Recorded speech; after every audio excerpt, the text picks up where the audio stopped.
Hello and welcome to another What Is It About? This time we're talking about Gibson's legendary ES335, the guitar that Ted McCarthy, let's just say, invented, come up with certainly in 1958 to compete with the ever popular Strat by Fender. To that end, he came up with a double cutaway design.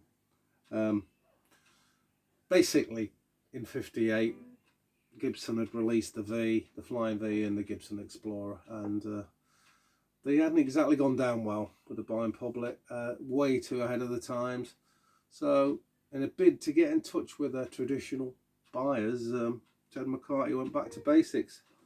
Only he decided to add one crucial feature, and that's the maple centre block down the middle. So instead of on a hollow body guitar, we've got this maple centre block. So basically you've got two sound holes, two sides. The pickups are screwed in there, and that was found to keep down the feedback issues, keep them right down, and make them negligible, because we're talking about a period where people were playing louder and louder with more powerful amps. So yeah, that was found to be a winner straight away, and it found favour with players straight away. It was a clever bit of marketing and a clever bit of design, because it appealed to the older hollow-bodied Gibson players and newer generations of players. They didn't want to go too futuristic, but they wanted a few little tweaks in there. So what else have we got here? Well, this top here on the original early ones, they did make this wood too thin, basically, so there's a bit of cracking on the original ones, so they moved to a thicker wood there, and this kind of the double cutaway was different, a bit taller and narrower, and they're referred to as the Mickey Mouse ears, ES335. But apart from that, it hasn't changed much really. You'll see the odd ones, Bigsby's on, or the tailpiece that goes down there. Different block inlays, maybe a P90 or two in there, and generally what you're seeing here, and this is a 2012 custom shop ES335, is what you see most commonly around as a Gibson ES335. So yeah, two humbuckers, classic 57s in this case, two volumes, two tones,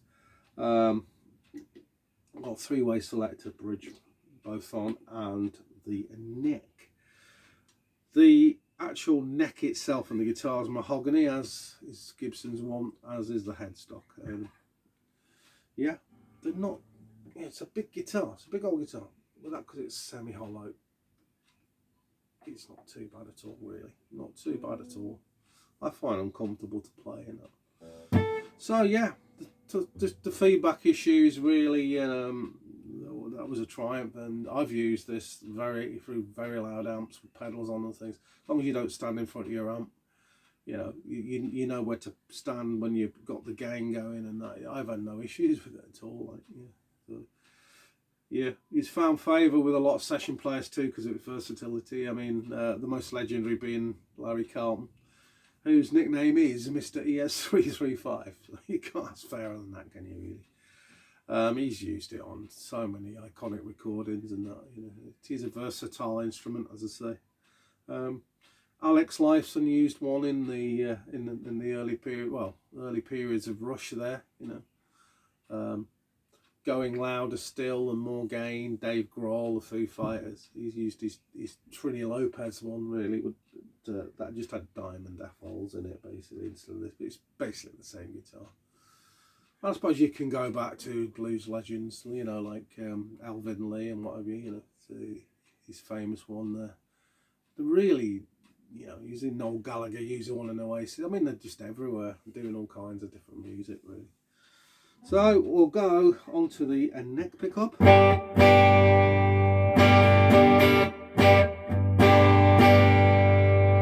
This is straight into Victory V40, DP40 actually. It's the Danish Pete one, but the reverb's just a brighter, slightly brighter sounding, and I just like the purple. So yeah, that's full-blooded.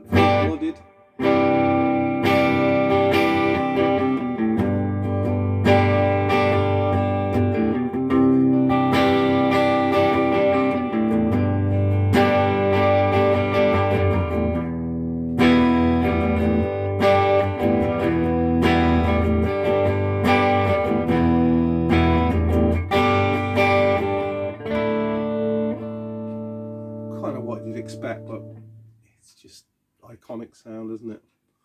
We'll do a bit more than that. Put a bit of Greer Lightspeed on it.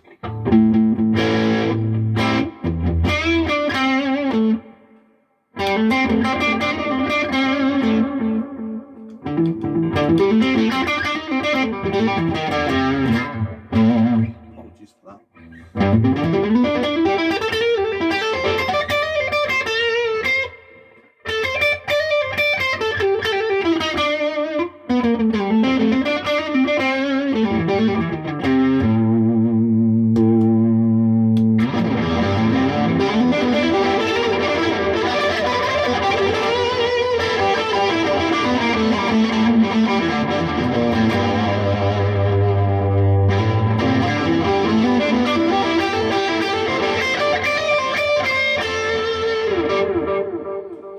Clapton thing, the woman tone, to back the tone off it, see what we've got.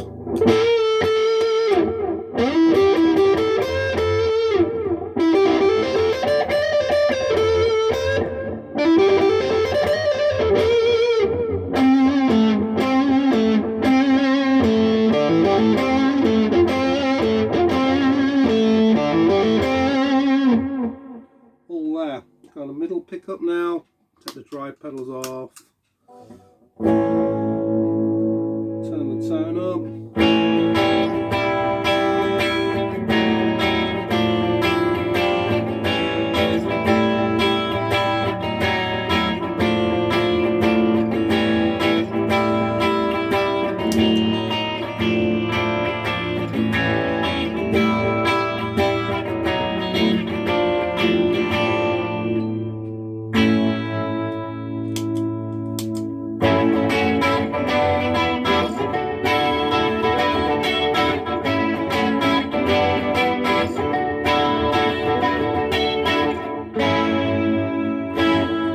Sounds very versatile.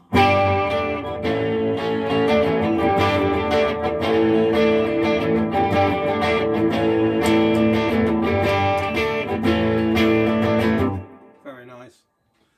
Let's move on to the bridge. Very versatile on this guitar. Yeah, a real jangler. It's a real jangler.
Gibson ES335.